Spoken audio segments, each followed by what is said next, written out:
Queridos, a paz do Senhor, bom dia, boa tarde, boa noite aqui a todos. Nós vamos retornar hoje mais uma parte do nosso curso da EFADRA. Hoje nós vamos falar sobre o capítulo 1, que é ser obreiro. Primeiro nós não vamos falar aqui e definir quais são as qualidades, as atribuições que um obreiro necessita para fazer a obra de Deus. Nós vamos conceituar esta palavra e no capítulo 2 nós vamos deixar exclusivo para falar sobre as funções do obreiro, quem são os seus obreiros, quais as atribuições, suas qualidades, exigências que o obreiro precisa ter para poder trabalhar na obra de Deus. O que é, na verdade, a palavra obreiro, né? O que pesa isso para a gente? A gente vai utilizar a definição de Orlando Boyd, que está no seu dicionário. Ele define o obreiro como aquele que corresponde ao resultado de um trabalho. Na verdade, aquele que produz, é aquele que executa, que não apenas trabalha, mas que traz um certo resultado para a função que ele está exercendo. E esta palavra não é exclusiva do cristianismo, ela pesa para todas as áreas da nossa vida, tanto no trabalho, quanto na escola, e principalmente no evangelho.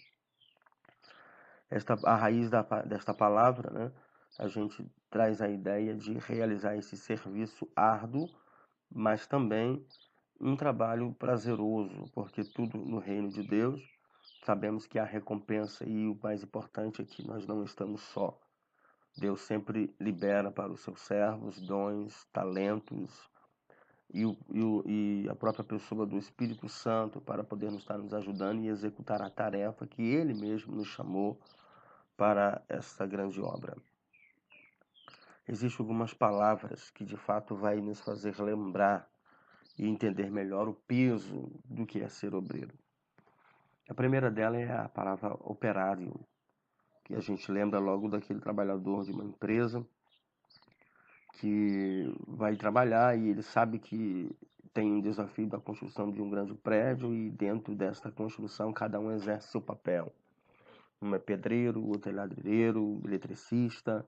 Então todos eles têm uma função e um objetivo em comum: terminar o prédio, a obra pronta, trabalhando em equipe.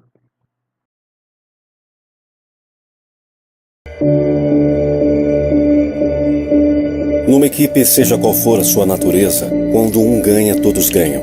E quando um perde, todos perdem. Algo simples e fácil de entender, mas muito difícil de aplicar no dia a dia.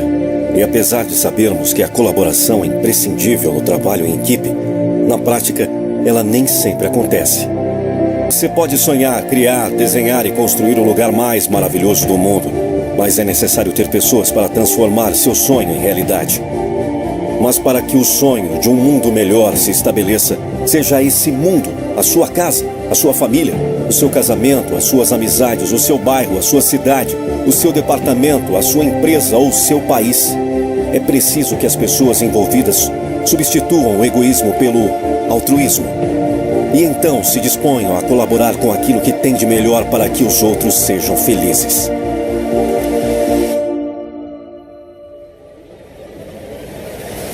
Se todos buscarem, pensar e agir assim, as coisas seriam muito mais fáceis. Vivemos uma época que nos induz a pensar que ter é mais importante que ser. Que manter as aparências é mais importante que manter o caráter, a integridade e a confiança. E que para sermos bem-sucedidos precisamos cuidar para que o nosso quadrado não seja invadido.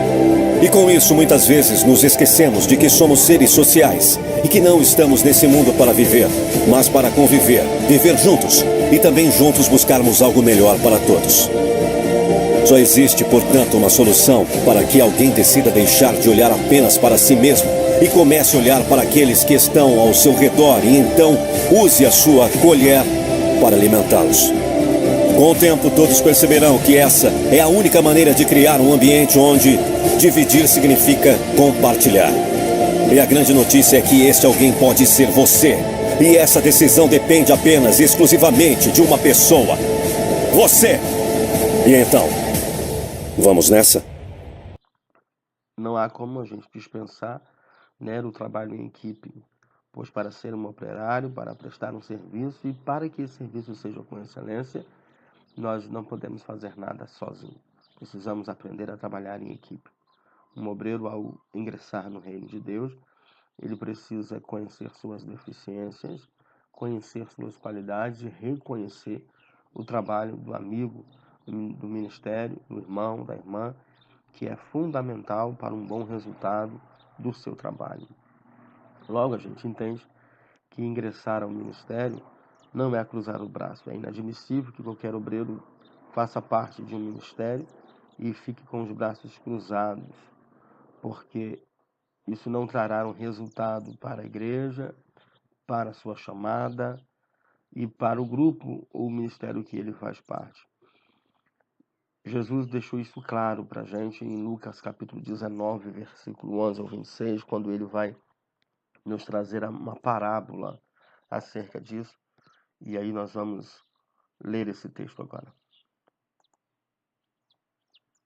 Porque isto é também como um homem que, partindo para fora da terra, chamou os seus servos e entregou-lhe os seus bens. E a um deu 5 talentos, e a outro 2, e a outro 1, a cada um segundo a sua capacidade. E ausentou-se logo para longe. E tendo ele partido, o que recebera 5 talentos, negociou com eles, e granjeou outros 5 talentos. Da mesma sorte, o que recebera 2, granjeou também outros 2. Mas o que recebera 1, foi e cavou na terra, e escondeu o dinheiro do seu senhor. E muito tempo depois, veio o senhor daqueles servos e fez contas com eles. Então aproximou-se o que recebera 5 talentos e trouxe-lhe outros 5 talentos, dizendo: Senhor, entregaste-me 5 talentos. Eis aqui outros 5 talentos que granjeei com eles. E o seu senhor lhe disse: Bem está, servo bom e fiel. Sobre o pouco foste fiel, sobre muito te colocarei. Entra no gozo do teu senhor. E chegando também o que tinha recebido 2 talentos, disse: Senhor, entregaste-me 2 talentos, eis que com eles granjeei outros 2 talentos. Disse-lhe o seu senhor: Bem está, bom e fiel servo. Sobre o pouco foste fiel, sobre muito te colocarei. Entra no gozo do teu senhor. Mas chegando também o que recebera 1 talento, disse: Senhor, eu conhecia-te que és um homem duro, que ceifas onde não semeaste e ajuntas onde não espalhaste. E atemorizado, escondi na terra o teu talento. Aqui tens o que é teu. Respondendo, porém, o seu senhor disse-lhe: Mau e negligente servo, sabias que ceifo onde não semeei e ajunto onde não espalhei? Devias então ter dado o meu dinheiro aos banqueiros e, quando eu viesse, receberia o meu com os juros. Tirai-lhe, pois, o talento e dai-o ao que tem os 10 talentos, porque a qualquer que tiver será dado, e terá em abundância. Mas ao que não tiver, até o que tem ser-lhe-á tirado. Lançai, pois, o servo inútil nas trevas exteriores. Ali haverá pranto e ranger de dentes. Muito bem. O que então a gente pode aprender com essa parábola? Primeiro, essa palavra nos ensina que Deus não é injusto. A salvação, ela é uma dádiva de Deus, é pela graça, esse favor imerecido, e nós não precisamos ter capacidade alguma para poder ser salvos, até porque nós não somos salvos pela nossa capacidade. Mas para o ministério é necessário ter capacidade para ter responsabilidade, ser depositado sobre nós responsabilidade e confiança. Então, a parábola do talento nos deixa claro que Cristo conhece nossa capacidade, Ele sabe quem somos, e é Ele que dá os dons, É ele que decide quais os dons devem ser dados e qual a quantidade que nós temos capacidade para administrar. A segunda coisa que a gente pode aprender com essa parábola é que o pouco, na verdade, é muito. Porque quando um dos servos que recebe apenas um talento, ele acaba sendo visto por alguns como um servo inútil. Não por causa da quantidade que ele recebera, mas sim pela forma que ele se comportou, pela forma que ele agiu. Ele não produziu, independente dele ter ganhado menos do que os demais.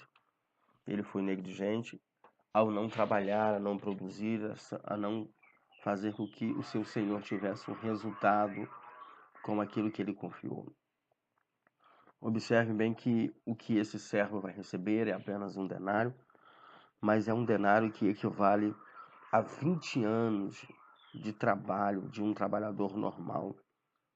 Então não era pouco, apesar de ser apenas um talento, na verdade um talento, ele vai receber esse talento que equivale a 20 anos de trabalho. Você acha isso pouco?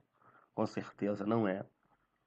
Esse resultado, essa confiança depositada é enorme.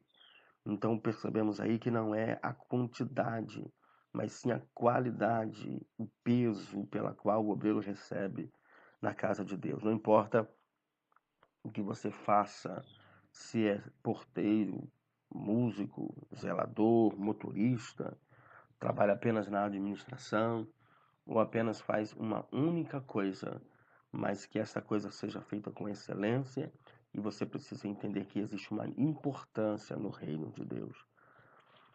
Para a gente poder entender melhor, eu deixei esse quadro aqui, essa imagem, que aqui do nosso lado aqui esquerdo nós temos uma moeda, que é chamada de lepton. Essa moeda é uma moeda judaica, onde ela equivale a um quadrante. Na verdade, seria uma parte de um trabalho, né, durante o dia. Lucas capítulo 21, versículo 2 vai referenciar esta moeda. Depois, logo em seguida aqui, nós temos um quadrante, que já é uma moeda romana, e equivale a 2 moedas do lepton, essa que está à nossa esquerda aqui. Mateus 5, versículo 26, também vai fazer referência a essa moeda. Um pouco mais valiosa é o assário, que equivale a 4 quadrantes. Mateus capítulo 10, versículo 9, vai falar sobre essa moeda. Nós temos também um denário, trata também de uma moeda romana e a moeda de prata, que equivale a 64 quadrantes. Esse denário equivale a 64 quadrantes. Essas 4 moedas, logo, ela equivale aí a salários são pagos para pagar horas de um trabalho, de um trabalhador na época de Jesus. Quando esse trabalhador já trabalhava o dia inteiro, ele passava a ganhar outros valores. O primeiro deles era a dracma. A dracma pesava um pouco mais, né? E temos a didracma. A moeda de dracma também era moeda de prata. A dracma foi referenciada na Bíblia em Lucas 15:8 e já a didracma em Mateus 17, versículo 24. A tetradracma também era uma moeda paga ao trabalhador que passava pelo menos 12 horas do dia trabalhando, equivale aí a 4 dracmas. Mateus 17, 27 também vai falar sobre esta moeda. E nós temos logo acima a mina que equivalia a 100 dracmas. A mina foi mencionada em Lucas capítulo 19, versículo 13, e ela se refere aí a cerca de 100 dias de trabalho. Então, uma mina refere a 100 dias de trabalho. Qualquer trabalhador, após 100 dias, se ele tivesse guardado todo o seu dinheiro, então ele teria em casa aquilo que nós poderíamos chamar de uma mina, ou o acúmulo de 100 dracmas. O que este trabalhador recebeu na parábola dos talentos foi um talento. Equivale que um talento ela é semelhante a 60 minas. E uma mina equivale a 100 dracmas. Mateus 18, 24, Apocalipse 16, 21, vai falar sobre os talentos. E a gente percebe logo que esse trabalhador recebeu aí cerca de 19 a 20 anos de trabalho. O seu senhor sai, confia a ele cerca de 19, um valor, uma importância que daria para pagar cerca de 19 a 20 anos de um trabalhador normal. Então o senhor sai, dará um talento, outro 2 talentos e a outro 5. Logo percebemos que o que recebeu menos já era uma quantidade imensa, uma responsabilidade tremenda, uma responsabilidade que talvez nós não receberíamos essa confiança de homem nenhum. O seu Senhor, então, sai, representando aqui o próprio Cristo, direcionando a sua igreja, confia sobre a vida dos obreiros essa responsabilidade, como o Senhor, ao sair, depositou ao seu servo. Então, aprendemos aqui que, independente do que façamos no reino, precisamos fazer com o melhor, com excelência, com amor e procurando trazer um bom resultado, porque Deus não confia a nós coisas inúteis ou sem valor, independente daquilo que os olhos podem contemplar. Talvez alguém olhe e veja e até chegue à conclusão de que aquilo que fazemos é pouco e insignificante. Mas aquele que nos confia a tarefa e a responsabilidade sabe o quanto é importante. Não esqueça, um talento equivale a cerca de 19 a 20 anos de trabalho. Foi a confiança depositada no Senhor sobre o servo. Da mesma forma, é o que Deus confia em nós para realizar a sua obra. Outro ponto importante sobre a parábola dos talentos é que nós precisamos entender que o que temos não é nosso. Esse talento não veio do servo, obviamente. Era do Senhor, pertencia a ele. Então, tudo que temos vem do Senhor. Para isso, a gente precisa entender a nossa incapacidade de produzir sem o Espírito Santo. Nós não podemos fazer nada e ir para nenhum lugar se o Espírito Santo não estiver na nossa vida. Então, logo, se você hoje está sendo bem-sucedido, está apresentando um bom trabalho, reconheça que o resultado, ou seja, a fonte desse resultado é o próprio Cristo. A parábola do talento também ensina que nós devemos multiplicar aquilo que Ele nos dá. Observe que, ao receber os talentos, precisamos ter um sentimento de gratidão pela confiança depositada em nós.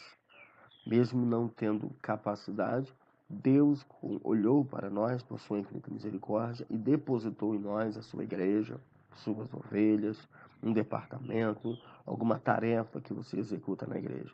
A parábola do talento também nos ensina de que os talentos são preciosos e importantes para o reino, mas nada mais precioso do que ter uma vida eterna com Deus. O Senhor, ao retornar, reconheceu o trabalho e o resultado dos seus servos, então confiou a ele mais responsabilidade, mais confiança, recompensando pelo resultado e pela gratidão prestada ao seu Senhor.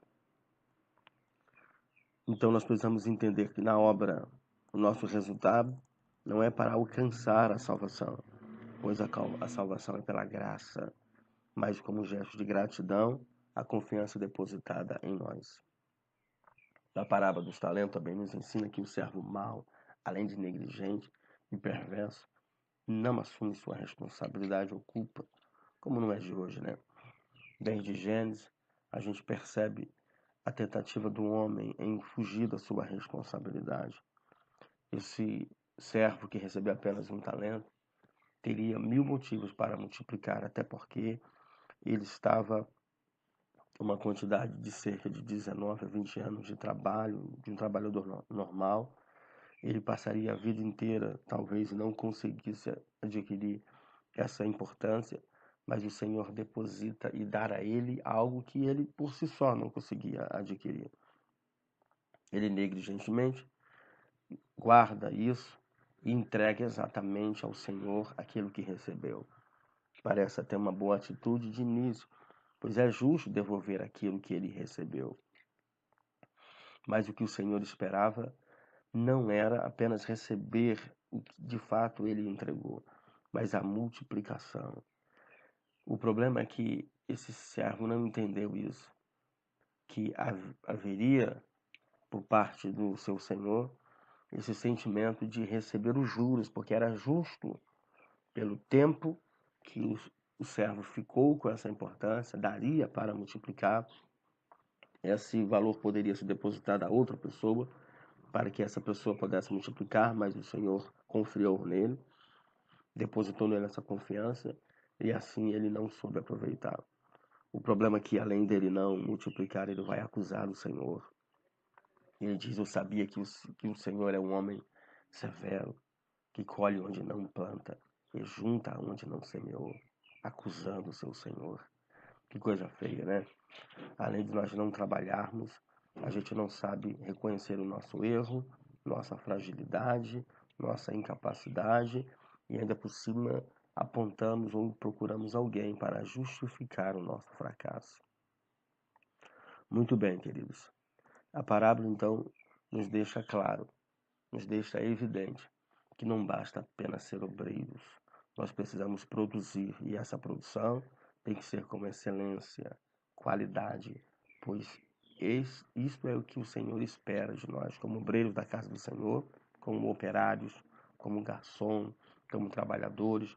Precisamos de fato trazer resultados, e resultados positivos para o reino de Deus. O obreiro e o seu relacionamento. Observe que nós já vimos que não existe possibilidade de fazer a obra de Deus sem uma equipe de trabalho. E essa equipe de trabalho vai depender muito do tipo de relacionamento que o obreiro terá com essa equipe. Em algumas palavras, é muito importante para passarmos uma noção ideal do que é essa qualidade desse relacionamento. Observe que a gente pode chamar relacionamento de comparar, quando a gente relaciona uma coisa com a outra. Conectar é uma outra palavra muito usual hoje. Estar ligado, conectado. O obreiro, ao fazer parte de uma equipe, ele precisa estar conectado, ligado a esta equipe pela qual ele irá trabalhar. Ele tem que elencar, relatar, ou seja, não passar por desapercebido as pessoas que estão ali com ele.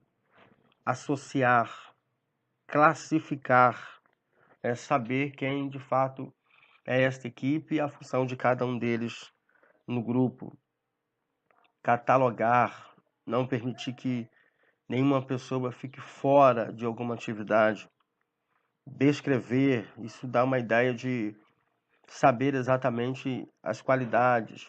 Ligar, listar, relatar, referir, tudo isso são palavras sinônimas que dá uma ideia do que é de fato um relacionamento saudável.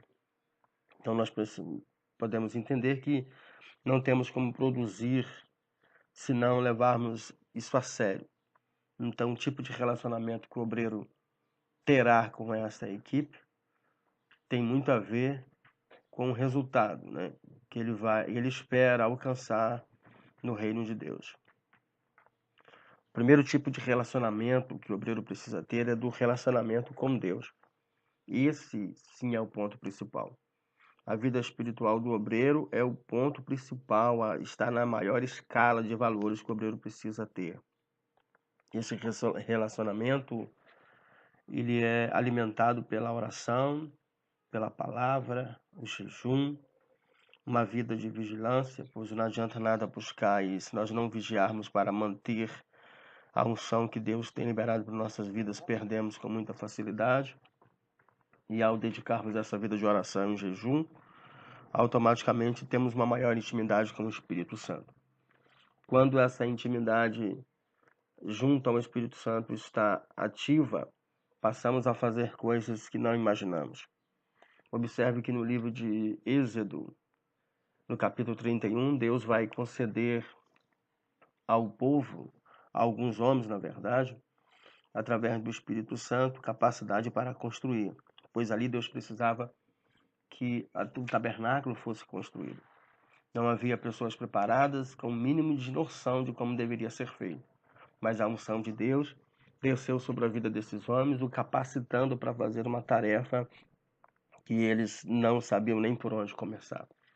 O Espírito Santo faz isso em nós e por nós.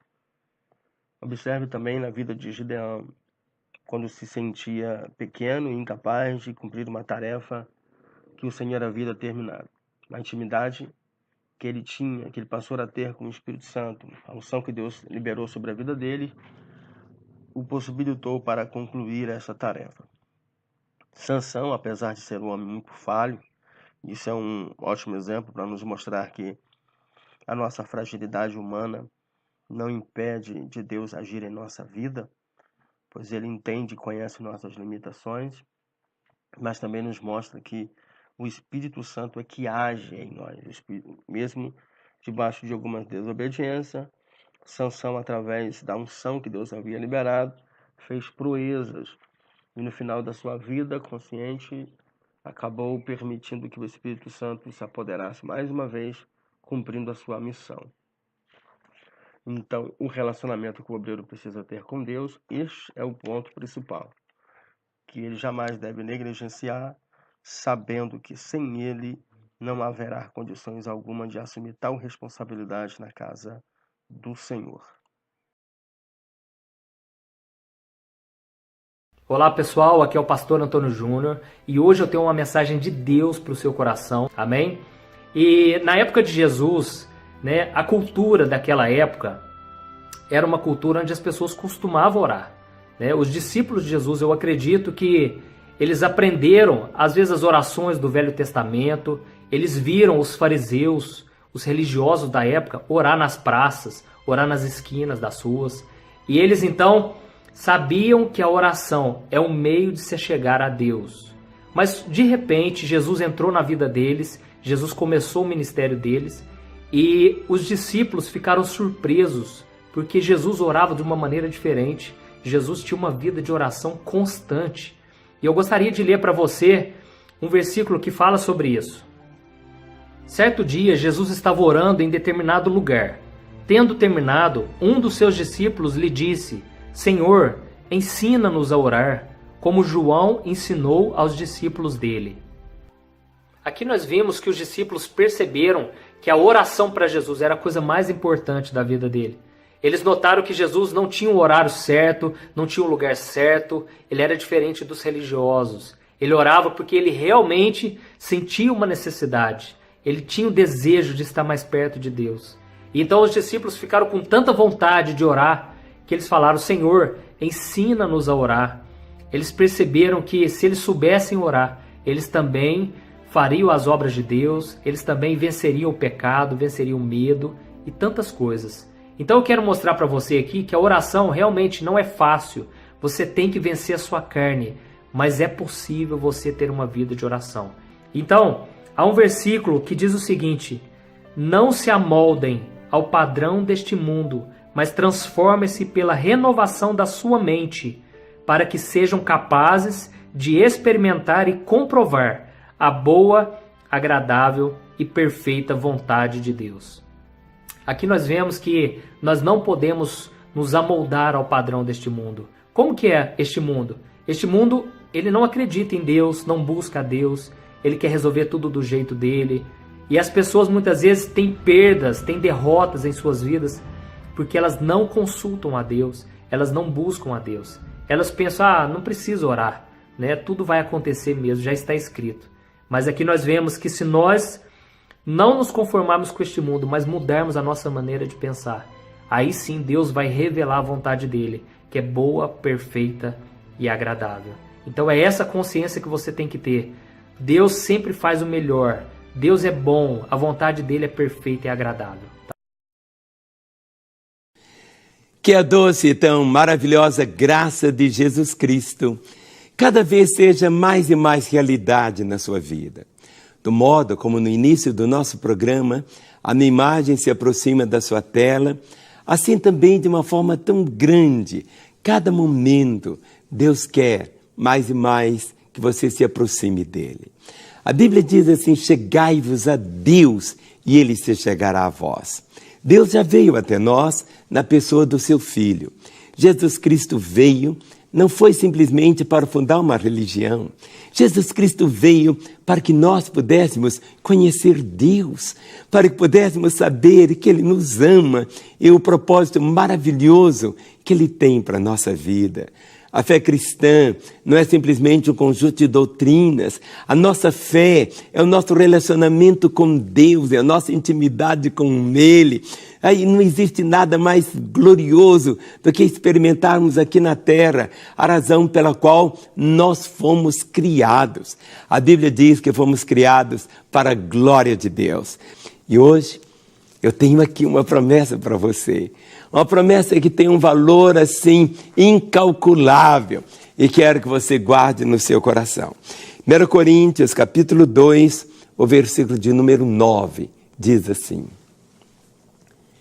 nem olhos viram, nem ouvidos ouviram, nem jamais penetrou em coração humano o que Deus tem preparado para aqueles que o amam. É esta promessa que Ele tem para você. Aquilo que seus olhos nunca viram. Nunca viram. Mas os olhos de Deus estão sobre todos.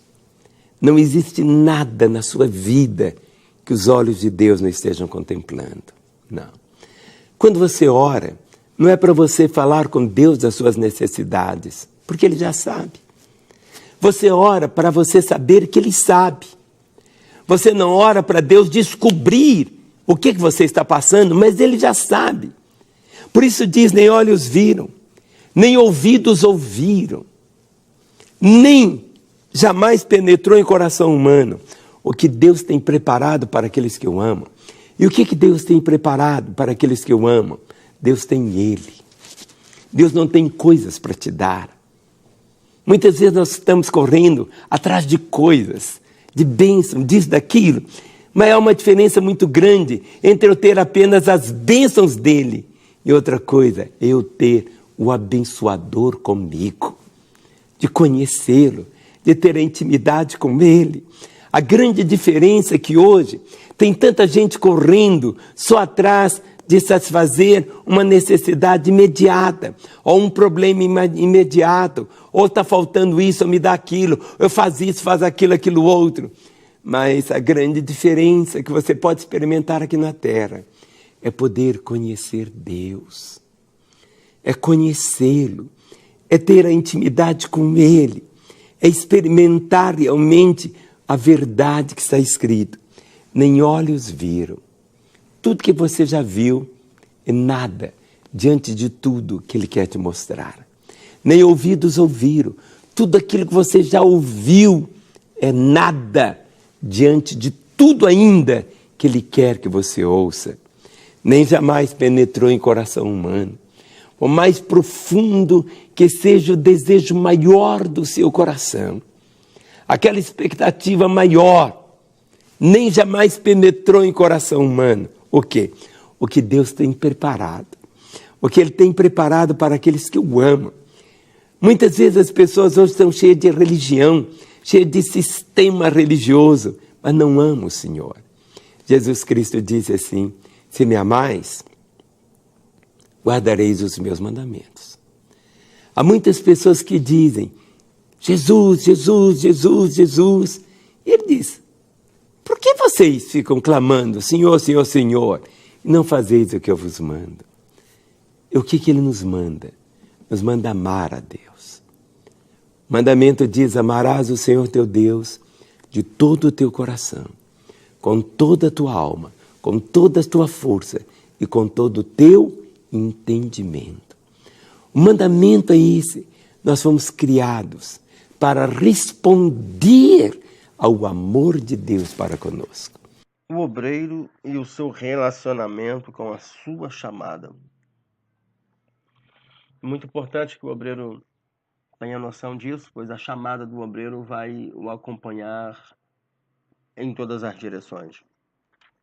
Quando falamos de chamada, podemos ver pelo menos 2 níveis de chamada. A primeira é a chamada geral, ou também podemos chamar de universal.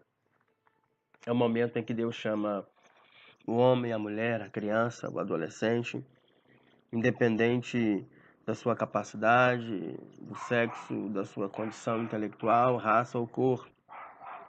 Ele o convida para fazer parte do reino. E o reino, há hierarquias, há tarefas a serem cumpridas. Uma vez fazendo parte do reino, ele terá um papel fundamental para a construção desse reino. Uma vez que este obreiro passa a ter essa chamada geral ou universal, ele é conduzido a uma chamada específica para servir ao Senhor como pastor, evangelista, presbítero, diácono, diaconisa, músico, coordenador, diretor, qualquer outro cargo que seja. E há alguns deles também que acabam vivendo para a obra, não vivendo da obra. Uma vez que eles vivem para a obra, alguns acabam assumindo um trabalho em tempo integral, recebendo assim também uma ajuda, uma prebenda da igreja. O mais importante nesse momento, como eu sempre digo, é a convicção dessa chamada. Pois quando o obreiro não tem essa convicção da chamada, ele acaba trazendo problemas para a igreja, para o ministério, inveja, perseguição e outros problemas mais. Uma forma de explicar essa falta de convicção de um obreiro é quando ele, na verdade, se sente como um peixe fora da água. É um obreiro que não tem convicção da chamada. Ele passa a ser como um viajante sem destino, ou até mesmo um sol sem a luz ou o calor. Um carro sem farol é impossível de ser conduzido, principalmente durante a noite. Imagine você o céu sem estrela, ou uma casa sem alicerce. Impossível de permanecer nela. Cedo ou mais tarde, um maior vento ou tempestade, logo logo ela cairá.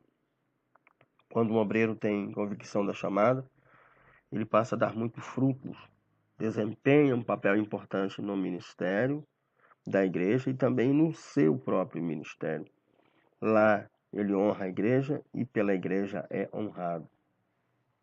Quando o obreiro tem convicção dessa chamada, ele sabe que vai enfrentar obstáculos e dificuldades, mas a convicção da força faz com que ele esteja de pé e logo, logo sinta o gosto da vitória.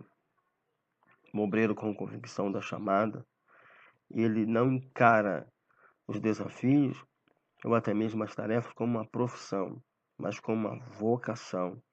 Ele sabe que Deus o chamou, ele sabe que a obra conta com ele.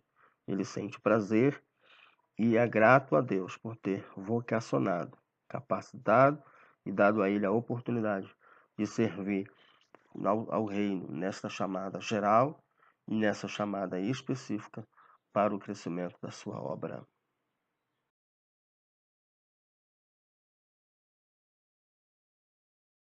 O obreiro e o seu relacionamento com as crianças. Falta-nos espaço e tempo para a gente relacionar todos os perigos que estão correndo às nossas crianças. Dentro das escolas, ideologia de gênero, na rua, a promiscuidade, a pornografia tem sido algo expresso, já não há mais limite, eles estão tendo acesso em todo momento. E não podemos deixar de perceber que o próprio Cristo, na sua palavra, em Mateus capítulo 18, deixa isso claro, a importância da simplicidade, da sinceridade que a criança tem. Onde os discípulos estavam interrogando o mestre sobre quem seria o maior no reino dos céus, Cristo vai usar uma criança como modelo para dizer que aquele que se fizesse semelhante a essa criança, esse sim seria o maior no reino de Deus. Falando da sua pureza, sua simplicidade, algo que o diabo está tentando atacar e destruir essa pureza das nossas crianças. Então, investir nas crianças não é algo para o futuro, é algo presente, é algo emergencial. Cada vez mais as crianças estão se afastando das religiões. Por que será que as crianças estão se afastando da religião? Estão cada vez mais próximas dos smartphones e longe de Deus. Hoje não se fala mais em princípios morais, éticos dentro de casa, princípios religiosos. Não se faz mais orações junto em família. Sequer hoje em dia tem família. As famílias hoje não se encontram na hora da refeição. Comem em pé. Uma vida fútil até. E as crianças, como é que entra nisso? Que princípios estamos transmitindo para as crianças? Numa fase em que a sociedade só fala em metas, não em princípios. Só fala em onde chegar, não como chegar. Como é que se educa uma criança hoje? Se terceiriza a educação dela, ou para a escola, ou para uma serviçal que trabalha na própria casa, que não tem também princípios religiosos, que não sabe sequer o caminho do Evangelho. As crianças hoje estão crescendo sem amor, sem carinho, sem valores. E o que é pior, sem limites. Valores, limites que a religião, de alguma forma, impõe a todos nós. A religião ainda é um freio necessário para que nós possamos trilhar no caminho do bem. O que estamos fazendo com as nossas crianças? O que estamos fazendo com as nossas crianças? Para pensar, reflita.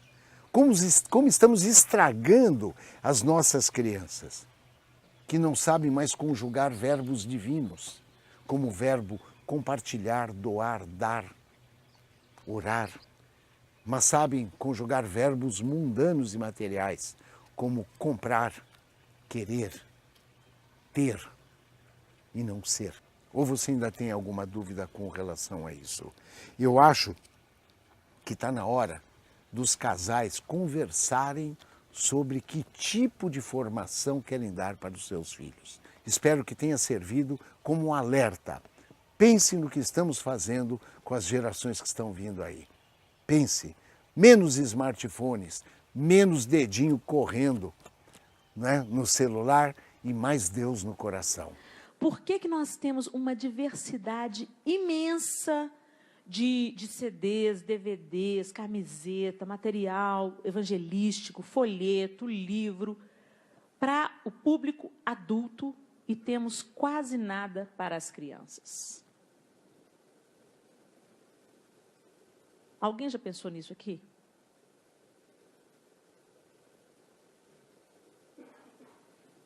O maior investimento de Satanás nas nossas vidas, eu acredito nisso, é feito na nossa infância. Ele investe pesado contra a infância. Trevas investem pesado. E os cristãos? Por que há tão pouco trabalho de qualidade para as crianças? Então, por que não para as crianças? Porque criança não dá ibope, né, gente? Vamos falar a verdade? Criança não vai no show. Criança não aplaude. Criança depende de um adulto levar aquilo para ela, comprar aquilo para ela. Então, ninguém quer criar para criança. Isso é dizer não ao chamado de Deus. Ide por todo mundo e pregai o evangelho a toda criatura. Onde é que o louvor e a adoração estão sendo dirigidos para as crianças? Você que tem o dom com crianças. Faça diferença. Faça diferença na vida das crianças com o dom que Deus te deu. Muito bem. É importante as crianças também terem uma fatia desse bolo. Porque elas são igreja hoje. As pessoas falam, as crianças são igreja do amanhã. Não, elas são igreja hoje. Elas estão sendo bombardeadas pelas trevas hoje. O diabo não está esperando elas crescerem para investir nelas, não. Ele está investindo nelas agora mesmo. E você? E eu? E a igreja do Senhor? Se você tem esse dom, não fuja mais. E mesmo você que não tem o dom específico para estar ministrando as crianças de uma maneira direta, sentar junto, contar história, trocar fralda, aguentar choro, às vezes você não tem esse chamado, mas você tem o dom de compor, reserve uma parcela desse dom para as crianças. Por que não? Por que você tem que compor só para adulto? Se você toca, vem tocar no culto aqui do Carisma, vai tocar no culto da igreja e se voluntarie uma vez por mês no culto das crianças. Não vai te arrancar pedaço. Vai te dar experiência, bagagem, mais amor. É isso que o Senhor nos dá. Quando a gente serve, a gente pensa que a gente está servindo, a gente está recebendo muito mais. Amadurecimento, crescimento. Nossa visão se amplia. A gente para de ter aquela visãozinha tacanha. Existe um universo.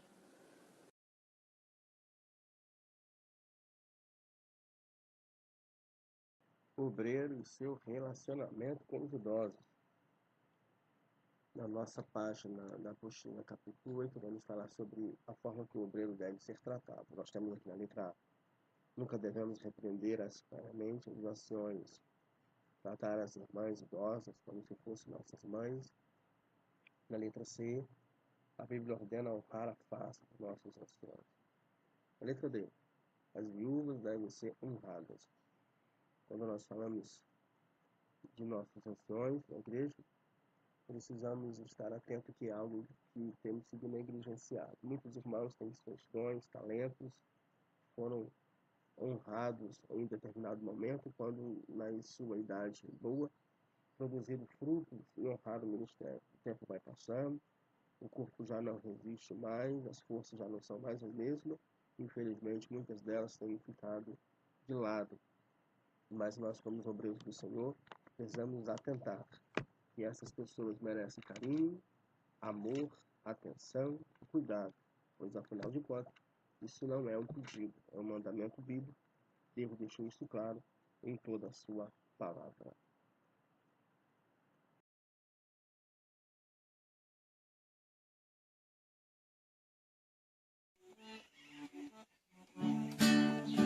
Lá no céu tem um livro de ouro, meu nome escrito está.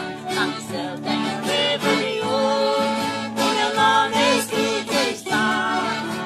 Ah, se eu tivesse asa, eu voaria pra lá. Ah, se eu tivesse asa, eu voaria pra lá. Ele no chão, ele em oração, para vencer a tribulação. Ele no chão, ele em oração,